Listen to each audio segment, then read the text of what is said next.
sick of the presidential campaign. I'm over it. It's done. Let's get it going. Felt like last week I saw like just as much Obama as I saw Law and Order on television. I had totally convinced myself that this episode of Law and Order SVU that Obama was like the serial rapist. Like he was charismatic and the women loved him and he wanted to change their panties and I was like, that's it. But it wasn't. But I thought it was him. I mean, it hasn't reached critical mass yet, the presidential campaign. It will soon, and it's coming. And you know what it is? It's the Ben and Jerry flavors, right? When those come rolling out, that's when, and you're going to eat them too. So you're gonna eat them. All the black people will eat it. Because it's your first Ben and Jerry's flavor. Believe it. And it's going to be great. Oodles of Obama, vanilla chocolate swirl, right? Obviously. Chunks of hope, love, and Keith Bar crunch. And you're going to eat it too, because who wants to eat the McCain meringue, you know? It's like menthol ice cream, fiber flakes.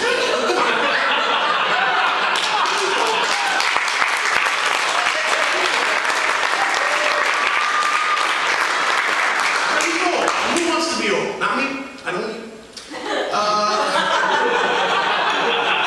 think I identify with Obama because we're both from really hard upbringing, mean streets backgrounds. I grew up in West Palm Beach, Florida, a very tough area. And every day I was bused into school. I'd go right by my 3,500 square foot house, over the bridge to Palm Beach, had to be embarrassed by all my friends' 18,000 square foot mansions with tennis courts, stuff. Only thing tougher than that is introducing my father to the other kids' fathers at the fathers and softball games. But you know, when you're a sugarcane heir, you're in Bolivia for, you know, half the year. So it was me basically introducing my dad to, you know, the boat captain that showed up today. It's like, Dad, this is Captain Pepe. Captain Pepe, this is my dad. You know, my dad would be great to be like, Captain Pepe, come on over here. Let's take, you want center field? I'll take right field. Come on. So he was good with it. The one negative, of course, of going to Palm Beach High School is didn't get to interact with minorities a lot. Did not. There was no minorities there. I know. In fact, I hated black people for like 10 solid years. I'm not gonna lie. Because my best friend was a black guy and he turned on me. I mean, my best friend Michael Jackson turns into a zombie. I'm 4 years old, I'm in love with this guy. Next thing I know, that's one of these.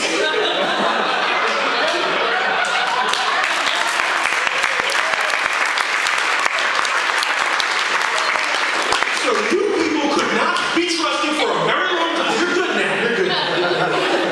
But that girl with the braids, I don't know, don't turn around too good there. Yeah, you. I want you to turn into a zombie. So, my last girl was a Jack. Princess, not here either. So, and she loved to read the New York Times Sunday pages. And she'd get the Sunday pages, and she'd go straight to the wedding section. Do you like the wedding section? You know what I'm talking about? You like it? I love it. Okay, I love it. And she'd read out her favorite wedding things, like, oh, look, these people got married in this gorgeous orchard. It's gorgeous. Take a look. And it's the same people, you know, Harvard, Yale, whatever. I was getting kind of sick of it. I'm kind of ready for, you know, a wedding page for people who are normal, you know? Everyday Americans. You know, like Dolores Cabrera and Jose Domingo tied the knot today. Dolores will continue as the night shift at the Bronx Motorway. You know? Something that we can really buy our teeth into. Like the bridegroom graduated from the Port of Miami in 1987. Something. The bride's father will continue to sell bruised fruit in Rancho Cucamonga, California. That you don't get to know in the Times. So I almost broke my television today. I'm sitting on my couch. I'm eating oodles of Obama. It's all over me. I don't care. And who pops up on the screen but Luke Russert? Who's Luke Russert, right? Well, Luke Russert, sorry about that. Luke Russert, one more time, I'm paying attention, is the new NBC political correspondent. Well, that makes sense. His dad was Tim Russert, right? And he died. And that's what happens when your father dies. I guess. I don't know, right? All I'm saying is, look, you're going to say, oh, this guy's jealous. He's just jealous. You're right. I'm damn right I'm fucking jealous. My years ago, he was a doctor, and I'll tell you, no one called me, he was like, hey man, come on in and take out her appendix.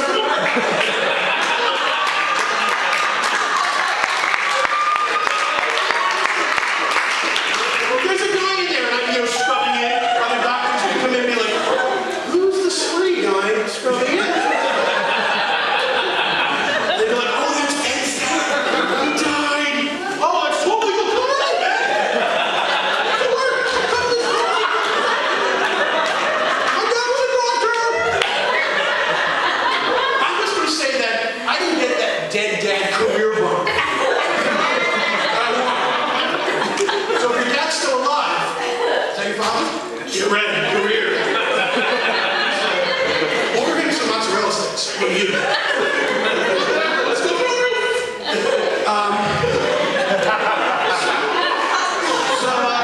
One good thing about being a comedian is I have a great family and they're very supportive of everything I do. The one bad thing about being a comedian is I have a great family and they're very supportive. And they love to give me jokes. So this is a joke that my Aunt Paula gave to me. And because I love her so much, I want to give it to you. So here we go. It's from Aunt Paula.